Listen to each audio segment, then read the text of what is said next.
In the quiet town of Verkhovensk, where whispers carried further than truths, change was brewing. The townsfolk, steeped in tradition, sensed the storm before it arrived. The old patriarch, Stepan Trofimovich Verkhovensky, was a man of ideas, once a firebrand intellectual, now resigned to a quieter life under the patronage of the wealthy Varvara Stavrogina. Together they formed a peculiar pair, Stepan with his romanticized musings and Varvara with her commanding presence. The town was abuzz with news. Nikolai Stavrogin, Varvara's enigmatic son, had returned. Nikolai's presence was like a spark, in dry tinder. Handsome, charismatic, yet shrouded in mystery, his return stirred both admiration and unease. He had traveled far, experiencing the world beyond the confines of Verkhovensk. What he brought back wasn't wealth or grandeur, but something far more disquieting, a shadow of revolution. Among those orbiting Nikolai was Fyodor Stepanovich Verkhovensky, Stepan's estranged and cunning son. Fyodor was an agitator, a man with a fervor that burned like acid, eating away at the old ways. He whispered of a new order, one where chaos could birth progress, and the chains of tradition would shatter under the weight of rebellion. Fyodor and Nikolai shared a bond, complex, layered, and dangerous.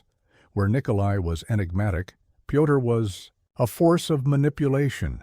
Their connection was the axis around which the fate of Verkhovensk would turn, though neither fully trusted the other. The seeds of change were sown during a fateful gathering at Varvara Stavrogina's estate.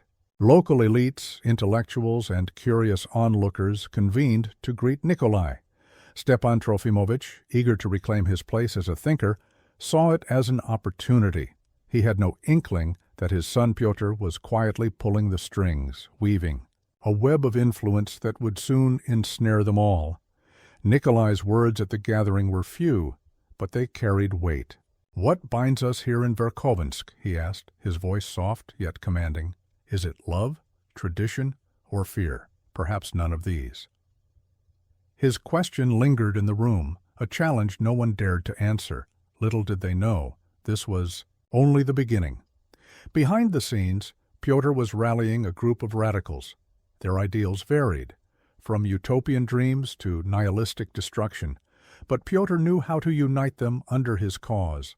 His influence grew quietly, a river carving its path through stone. As the night waned, the people of Verkhovensk dispersed, carrying with them a sense of unease.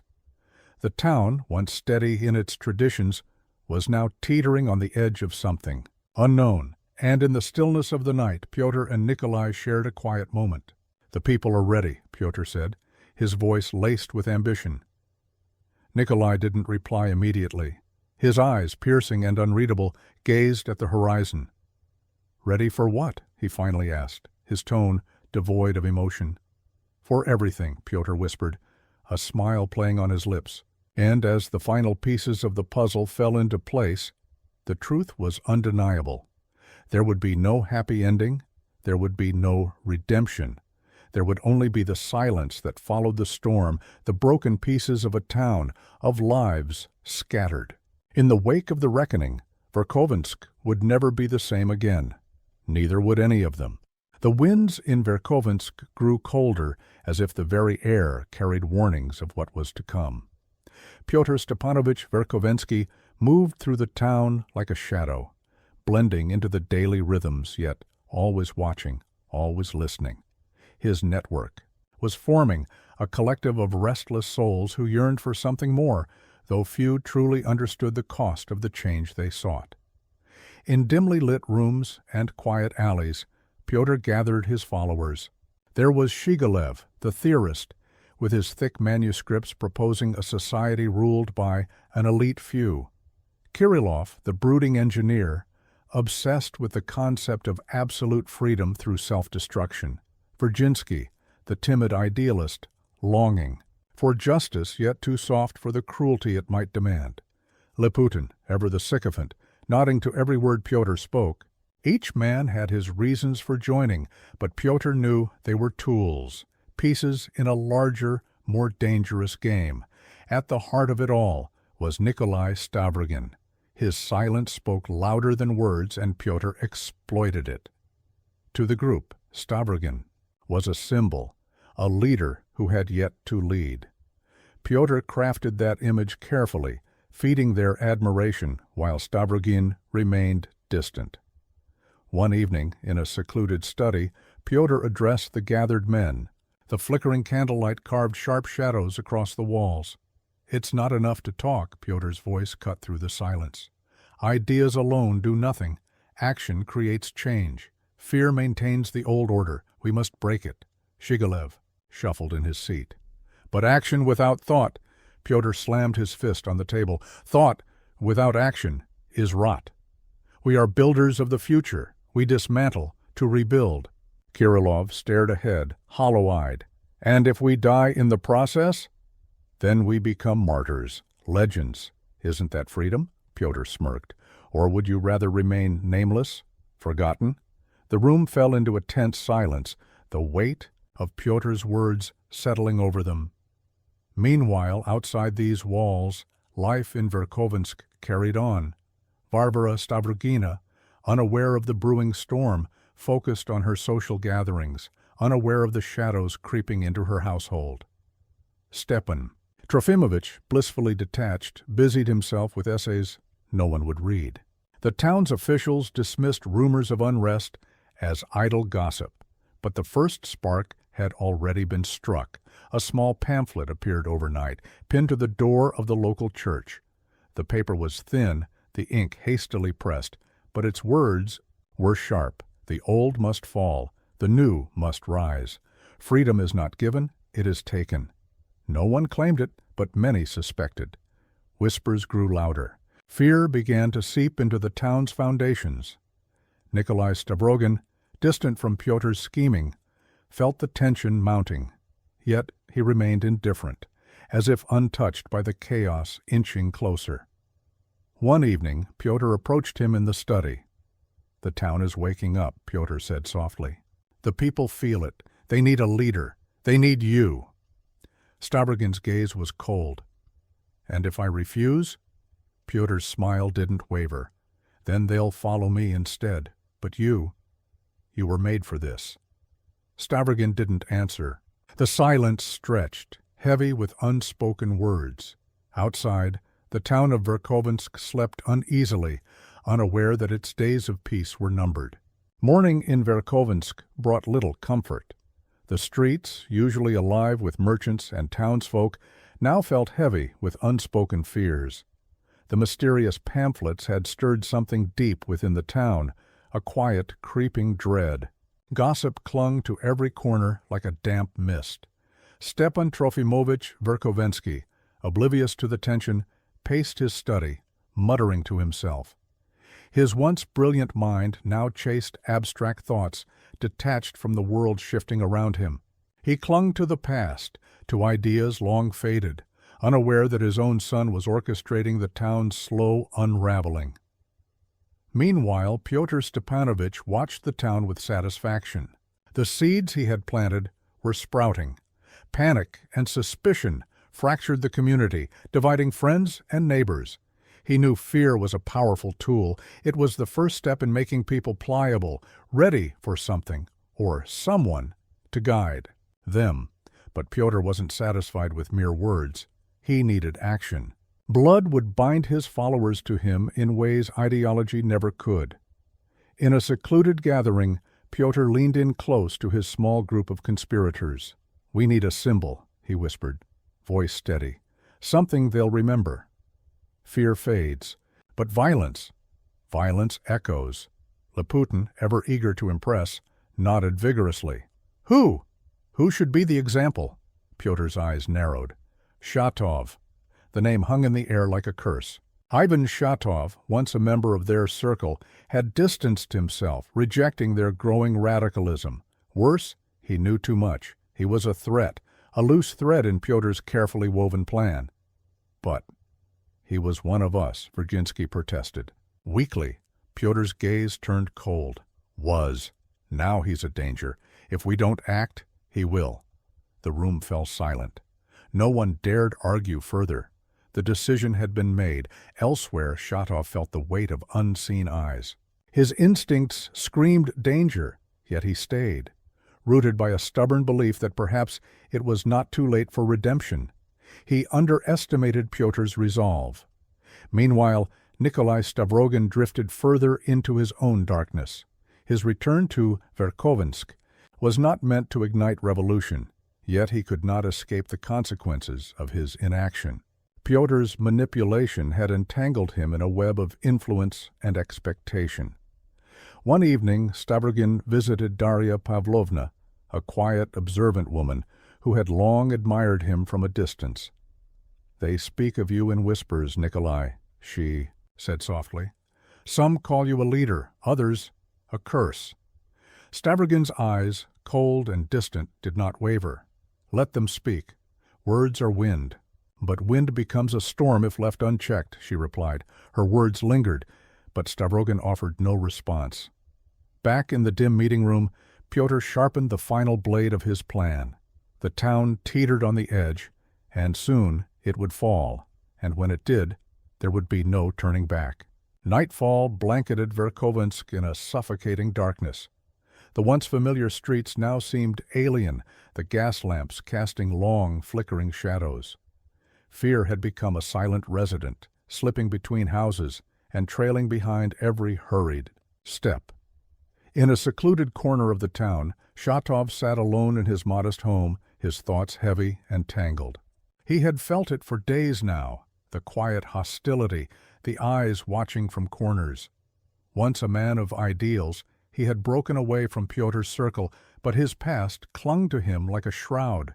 He knew too much, and Pyotr knew it. A knock shattered the stillness. Shatov's breath caught. The knock came again, soft, deliberate. He opened the door to find Pyotr standing calmly in the cold, his face half hidden by the shadows. "May I come in?" Pyotr's voice was smooth, almost polite. Shatov hesitated, but pride and fear warred within him. He stepped aside. Pyotr entered casually, his eyes scanning the room. "You've been quiet, Ivan. Too quiet. That troubles me." "I've nothing more to say to you," Shatov replied, his voice taut. Pyotr smiled faintly. "No words? Yet you think. And thinking men are dangerous." Shatov clenched his fists. "If you've come to threaten me, say it plainly. I've come to offer you a choice." Pyotr leaned in slightly. "Leave town. Disappear. Tonight. Or stay and face consequences." Shatov stared at him, unblinking. "I won't run." Pyotr's smile faded. "Then you've chosen." Without another word, Pyotr turned and left, his steps echoing into the night. Shatov locked the door behind him, but the gesture felt meaningless. Elsewhere, Pyotr reconvened with his followers. The time for subtlety had passed. "This ends tonight," Pyotr declared, his voice like steel. Kirillov sat silently, lost in thought. Liputin fidgeted nervously. Virginsky paled. Pyotr's eyes settled on them one by one. "We are bound by this. No one backs out now." In the dead of night, they moved. Shadows within shadows. Shatov never saw the knife. The blow was swift, silent. A flash of pain, and then nothing. His body collapsed into the dirt, swallowed by the night. The first blow had been struck. The silence afterward was deafening. Pyotr stood over the lifeless figure, breathing steadily. "This is necessary," he murmured, more to himself than to the others. "The foundation must be shattered." But in that moment something imperceptible shifted. The men standing beside him, Kirillov, Virginsky, Liputin, felt it too. The theoretical had become real. The cause had drawn its first blood, and the stain could not be washed away. Far from the scene, Nikolai Stavrogin awoke with a start, as if some distant hand had shaken him. A cold unease settled in his chest, though he did not yet know why, and so Verkhovensk slept, unaware that the path to ruin had begun. Morning crept into Verkhovensk slowly, the pale sunlight struggling to pierce the fog that clung to the ground. But even the light could not chase away the chill that settled over the town. News of Shatov's disappearance had not yet spread, but an unnatural stillness blanketed the streets. Pyotr Stepanovich awoke early, staring at the ceiling, the events of the previous night playing over in his mind. The act was done. Shatov was gone, erased. Yet a strange heaviness pressed on his chest. He dismissed it quickly. Hesitation was a weakness he could not afford. He dressed meticulously, every movement calculated before stepping into the biting morning air. Today, the game would move forward. At Varvara Stavrogina's grand estate, Stepan Trofimovich sat by the window, lost in his books, oblivious to the growing fracture beneath the town's surface. Varvara herself prepared for yet another social gathering, determined to maintain a facade of control. Yet whispers from the streets had begun to reach even her insulated world. In another part of town, Nikolai Stavrogin sat alone in his study, staring at nothing. The air felt heavier, though no news had reached him. He could sense it. Something irreversible had occurred. A soft knock at his door broke the stillness. It was Pyotr. Stavrogin didn't move. "What is it?" "It's done." Pyotr's words were cold, mechanical. Stavrogin turned slowly, his expression unreadable. "What exactly have you done?" Pyotr smiled thinly. "Removed an obstacle. You should thank me." Stavrogin's gaze darkened. "I never asked for this. But you didn't stop it either." Pyotr stepped closer. "You've allowed this to happen, Nikolai. You're as much a part of it as I am." A tense silence stretched between them. "You're spiraling, Pyotr," Stavrogin said at last, voice low. Pyotr's smile faded. "No, Nikolai, I'm rising. And soon, so will the town, or fall. It doesn't matter which." Without waiting for a response, Pyotr turned and left, leaving Stavrogin alone with the weight of unspoken guilt. As the day wore on, the town began to stir with quiet alarm. Rumors of Shatov's absence drifted through the markets and into the drawing rooms. His home sat in eerie silence, its door ajar, as if waiting for him to return. But he would not. Virginsky could barely hide his trembling hands during a meeting. Of the conspirators, Liputin avoided eye contact, his usual bravado gone. Only Kirillov remained unnervingly still, his mind far removed from the present. Pyotr sensed their doubt. "We can't falter now," he snapped. "This is the cost of progress. One life for many. Shatov was weak. We are not." Yet the room felt heavier than before. The blood they had spilled could not be ignored. Meanwhile, Varvara Stavrogina summoned her son. "Nikolai," she began cautiously, "there are rumors about Shatov." Stavrogin's expression didn't change. "Is there something you wish to tell me?" she pressed. He met her gaze, cold and distant. "No, nothing." But in his mind the silence echoed louder than any words. The town of Verkhovensk was beginning to wake up, but it was waking into a nightmare, and the silence after. Shatov's death was only the beginning. Days passed, and the once dominant whispers of Shatov's disappearance began to morph into outright speculation.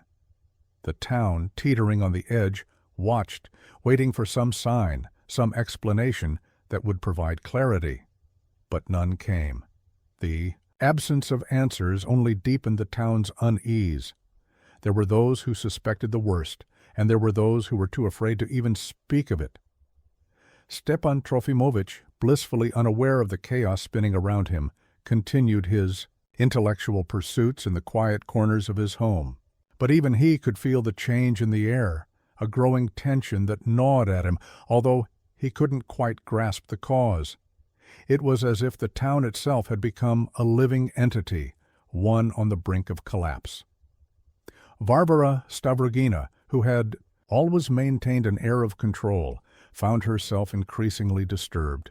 Though she did not know the full extent of the events unfolding behind her back, she knew something had shifted. Her son's distance, Stepan's rambling, and the chilling atmosphere that had descended over Verkhovensk began to weigh on her. Yet she could do nothing. At the center of it all, Pyotr Stepanovich moved like a specter, his actions ever more erratic, and his presence increasingly pervasive. He saw the cracks in the town's facade, cracks that were widening with each passing day. But what he didn't anticipate was the growing resistance, silent at first, but potent nonetheless. Nikolai Stavrogin, haunted by his own complicity in the web Pyotr had spun, withdrew even further. His detachment was becoming less about apathy and more about the suffocating realization that he was losing himself in the chaos. His charm, once magnetic, now felt hollow, empty.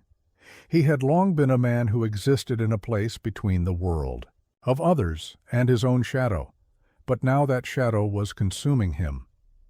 One evening, as the sun set over the decaying town, Nikolai wandered through the streets, unsure of where he was going or why.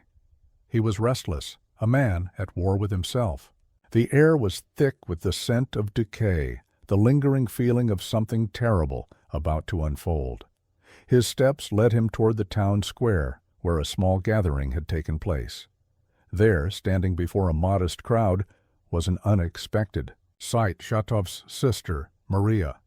She had arrived in Verkhovensk, drawn by the silence surrounding her brother's disappearance.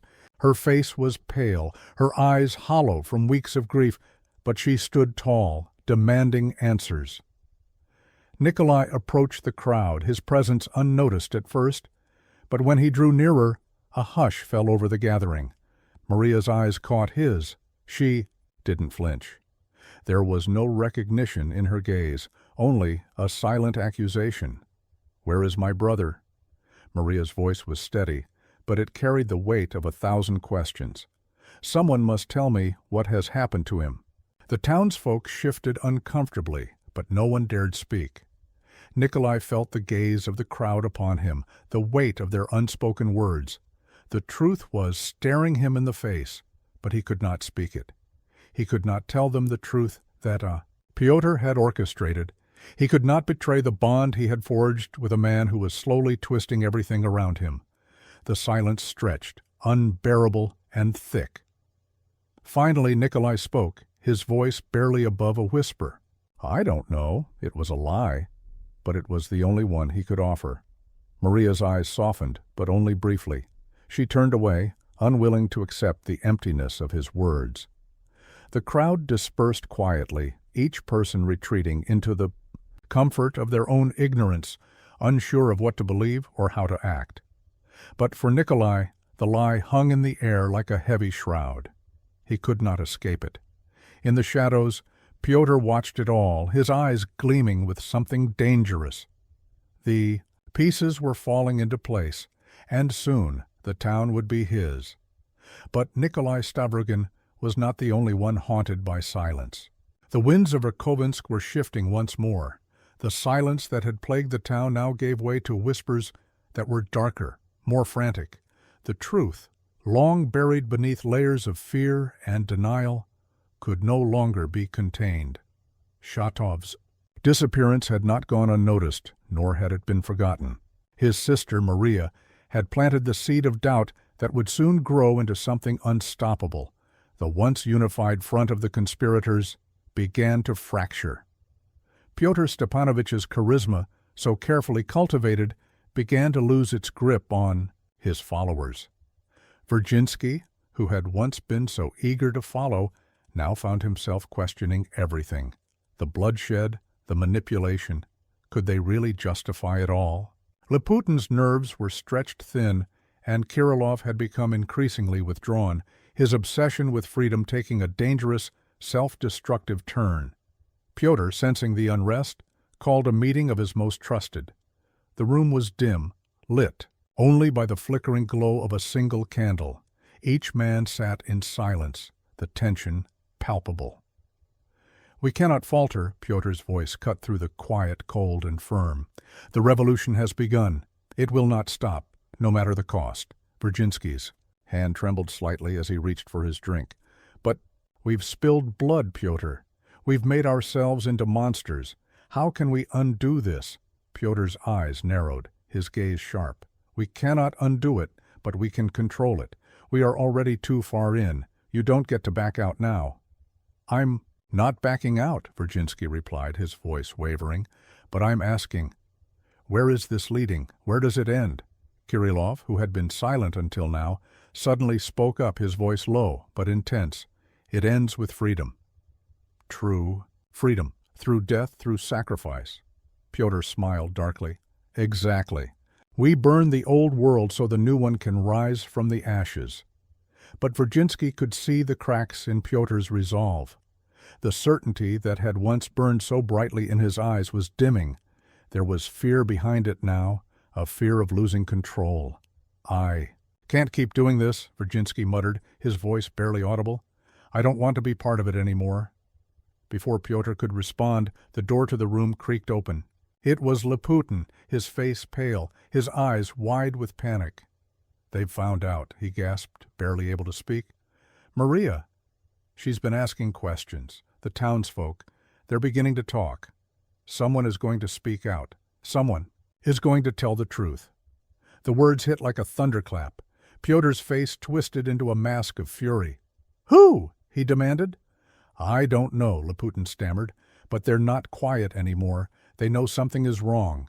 They're going to look for answers. Then we silence them, Pyotr snarled. We stop them before they can spread the truth. But even as he said the words, Pyotr knew that it was no longer so simple. The fear that had once been a weapon was now an enemy. The town was on the edge of something far greater than a political revolution. It was the unraveling of everything he had worked so hard to build. Outside, the air felt thick, oppressive. The town of Verkhovensk had become a powder keg, and everyone was holding their breath, waiting for the spark that would ignite it. Nikolai Stavrogin wandered the streets in a daze, unable to shake the weight of the guilt that had settled over him like a shroud. He had played his part, yes, but the consequences of his inaction were becoming impossible to ignore. The town was waking up, and there was no escape from the truth. He passed by a small group of townsfolk gathered near the square, their voices hushed, but their words sharp. Maria Stavrogina was among them, her eyes red from sleepless nights, her face a mask of quiet determination. She stood tall, her voice cutting through the whispers. I will find out what happened to my brother, she declared, and when I do, I will make sure the truth is known, no matter the cost. Her words stirred something in the crowd. For the first time in weeks, people began to speak openly, their voices filled with a mixture of fear and resolve. Pyotr Stepanovitch's plan was slipping through his fingers. The revolution that had once felt inevitable was now in jeopardy. The truth could no longer be buried. The first cracks had appeared, and they would not be sealed so easily. And Nikolai Stavrogin, standing in the shadow of his past, knew that his own reckoning was near. The silence would be broken. The cost of his choices, of Pyotr's machinations, would be paid in full. The night air in Verkhovensk felt colder, as though the town itself were holding its breath, bracing for the inevitable. The whispers that had once been muted were now a chorus of suspicion, and Maria's resolute search for answers only fueled the flames. More people began to speak, but their voices were laced with fear, knowing that the truth would not come without consequence. Still, something had shifted. The undercurrent of unease had grown into something much darker, something far more dangerous. Pyotr Stepanovitch, who had once commanded the attention of all with his sharp words and cold conviction, now found his authority slipping. The conspirators, once eager to follow his lead, were no longer sure of his path. Kirillov, his mind consumed by nihilistic ideals, had begun to withdraw even more into himself, murmuring of existential freedom and the need for ultimate release.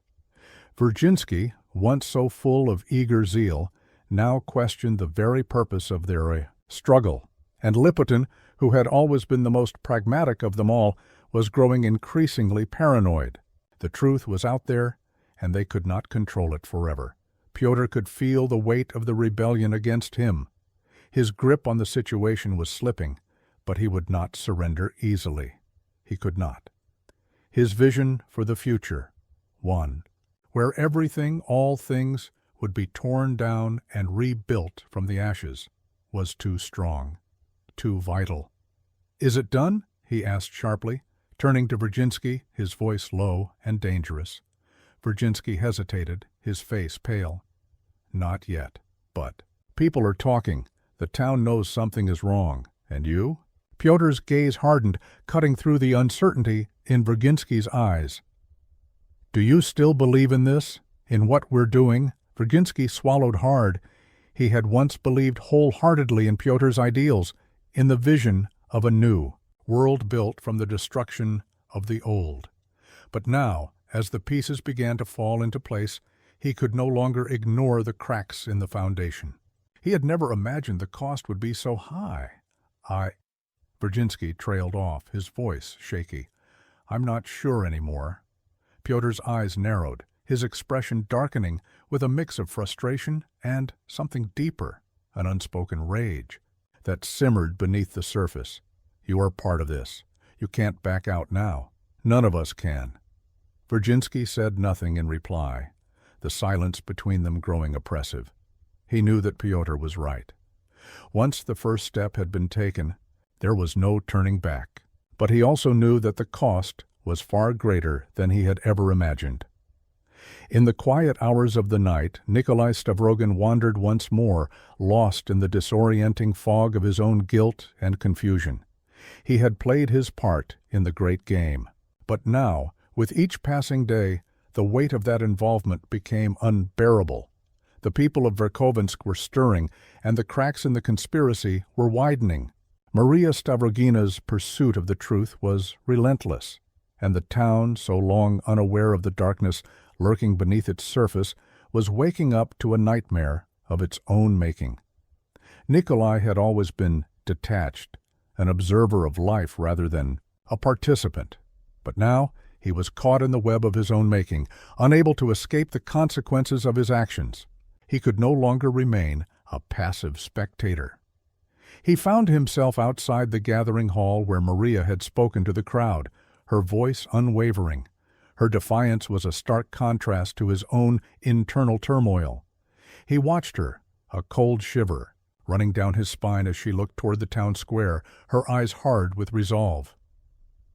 I will bring this town to its knees, Maria's voice had rung clear earlier, full of righteous anger. I will find the truth, and when I do, no one will be able to hide from it. Nikolai stepped forward, his hand gripping the edge of the building, as if trying to hold himself together. It was then that he saw it, Maria's determined expression faltering for just a moment. For a fleeting instant, he saw the vulnerability.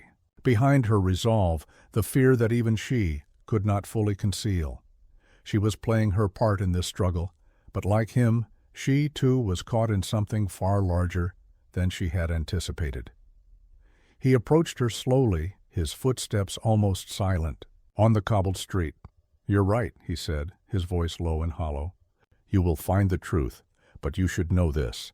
The truth doesn't set you free. It binds you. It binds us all. Maria turned, startled by his voice, but when she saw him, there was no recognition, only a hard edge to her gaze. Then, what should I do, she asked, her voice tight. Should I let it go? Should I stand by and allow this town to be devoured by lies and corruption? No. Nikolai's voice was cold, but there was a flicker of something softer in his eyes. You have every right to fight, but understand this, there is no victory here. There is no simple solution. Once you know the truth, there is no going back. It changes everything.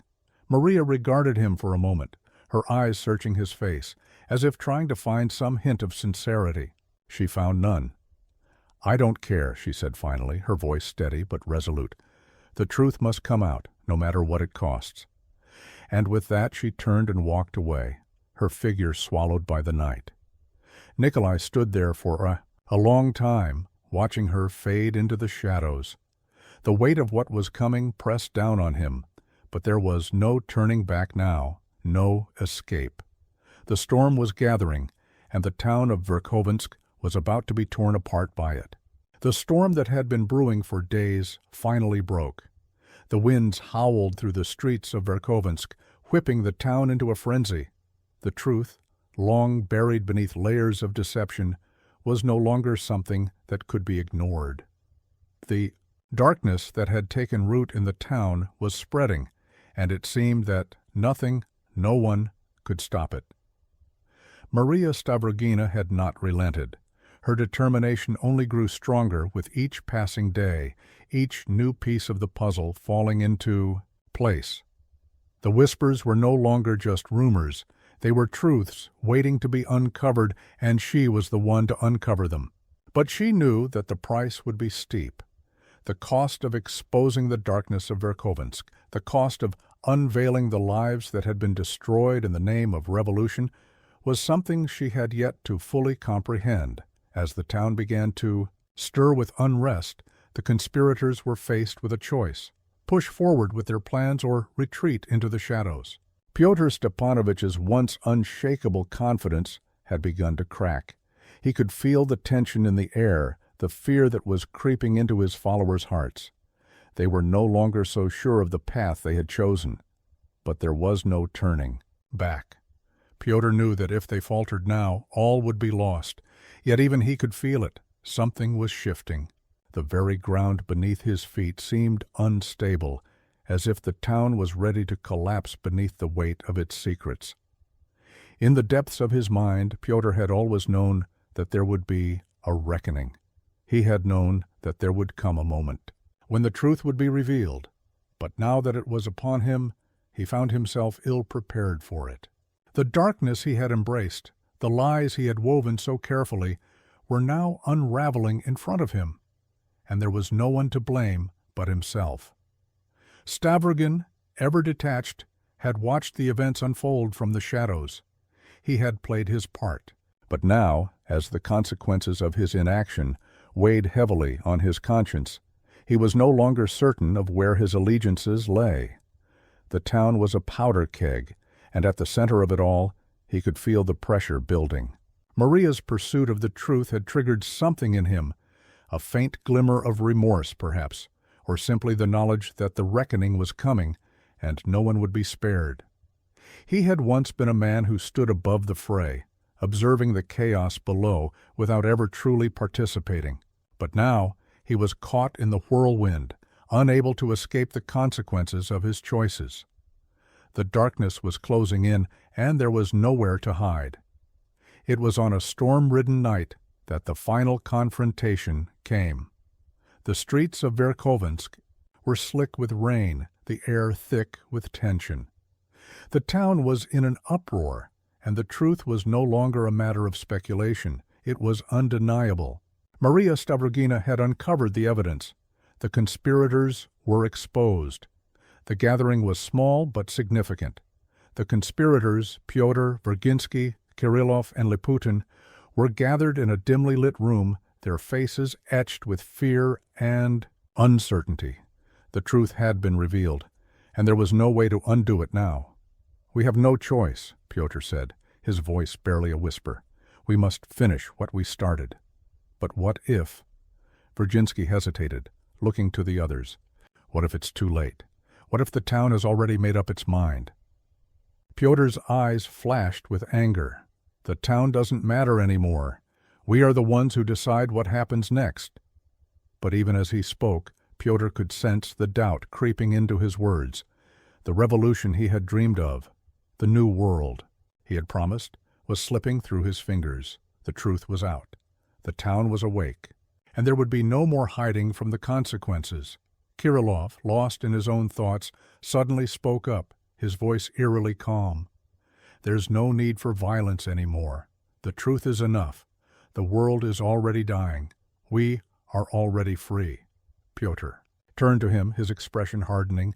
"You don't understand. We are not free. Not yet." But Kirillov did not respond. He simply stared at Pyotr, his mind far removed from the world they inhabited. As the conspirators debated their next move, the storm outside raged on, mirroring the chaos within. The town of Verkhovensk was no longer the quiet, sleepy place it had once been. It was a battleground torn apart by its own secrets, its own lies, and no one, not even Pyotr Stepanovitch, could say how it would end. Meanwhile, Maria stood in the town square, her face illuminated by the flickering streetlights. She had done it. She had uncovered the truth. But what had it cost? The town was waking up, yes, but at what cost to her, to everyone? She had once believed that the truth would bring redemption, but now, standing in the center of the storm, she realized that the truth was not a simple thing. It did not heal. It tore things apart. And as the final pieces of the puzzle fell into place, the storm reached its crescendo. The truth had been exposed. The reckoning had come. And there was no turning back. To be continued. The storm, a physical and metaphorical tempest, swept through Verkhovensk, leaving no corner untouched. The truth, like a wildfire, had spread through the town, igniting fear and anger in its wake. Maria Stavrogina, who had once believed that exposing the truth would set her free, now stood at the center of the chaos, realizing that the cost of her quest for justice was far greater than she had ever imagined. The conspirators, once confident in their plans, now found themselves on the edge of destruction. Pyotr Stepanovich, who had led them all with unyielding conviction, was no longer the same man. His arrogance had been replaced with desperation. The revolution he had dreamed of was slipping through his fingers, and the weight of his actions had become too much to bear. The betrayal, the bloodshed, was it worth it? Verkhovensk, once so eager to follow, now found himself paralyzed by doubt. The truth that Maria had uncovered had shattered everything he had believed in. He had hoped for a better world, but what had they created? A world of lies, of manipulation, of shattered lives. Could they ever escape the consequences of their choices? Lipiton, ever the pragmatist, was no longer so sure of his place in this new order. The people were no longer afraid. The town was awake, and the old fears no longer held sway. There was no longer any way to control the situation. The revolution was no longer in their hands, and Kirillov, his mind lost in the endless search for freedom, had become something else entirely. He no longer saw the world as others did. His obsession with the idea of ultimate freedom had consumed him, and he had abandoned any sense of reality. To him, the only way forward was through destruction, through self-annihilation. His actions, once cryptic and detached, now seemed both inevitable and horrifying. As the conspirators gathered one final time, the room felt suffocating, filled with the unspoken knowledge that their fate was sealed. Pyotr Stepanovich stood before them, his face pale and drawn, the weight of the past pressing down on him. "We have come too far," he said, his voice hoarse. "The truth is out. But there is no turning back now. We must push forward or we will lose everything." But even as he spoke, his own words seemed hollow, as if he were trying to convince himself more than anyone else. Verkhovensk stood and looked at him, his face filled with resignation. "What are we even fighting for now? The truth is known. The people are awake. We've made monsters of ourselves." Pyotr's gaze darkened. "Do you think they will forgive us? Do you think the town will forgive us for what we've done? We must finish this, for better or worse." But in his heart, he knew that it was too late. The people of Verkhovensk were no longer in their grip. The reckoning was coming, and there was no escaping it. Outside, the town was in turmoil. People filled the streets, their voices raised in anger, in fear, and in desperation. The rebellion that had once seemed so distant was now at their doorsteps. The truth had shattered the illusion, and the people demanded justice. But what was justice when everything had already been destroyed? In the midst of the chaos, Maria Stavrogina found herself facing a choice. She had uncovered the truth, but what had it cost her? The town was awakening, yes, but there was no glory in it. There was only destruction. The blood on their hands would never wash away. She stood in the center of the square, her eyes fixed on the gathering crowd. They were angry, afraid, but they were awake. They would not be silenced again. But Maria knew that the revolution would not bring the peace they hoped for. The truth, once exposed, had unleashed something far darker than anyone had anticipated. It had torn apart families, friendships, and lives. The town that had once been quiet and peaceful was now a battleground, its future uncertain. Nikolai Stavrogin, who had watched from the shadows, now stepped into the light. His past, his actions, had caught up with him. There was no escape from the reckoning. He had been part of this, part of the destruction. And now, like everyone else, he was forced to face the consequences. He looked at Maria, his eyes filled with a mixture of sorrow and guilt. "This is what we have created," he said softly. "Is this the world we wanted?"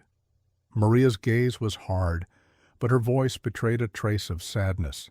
"It is too late for us now. The town has woken up, and the truth cannot be undone." As the storm continued to rage overhead, the town of Verkhovensk stood at the edge of collapse. The revolution, once seen as a path to a new beginning, had become a force of destruction. The lies, the bloodshed, the manipulation, all of it had led them here, to this final moment.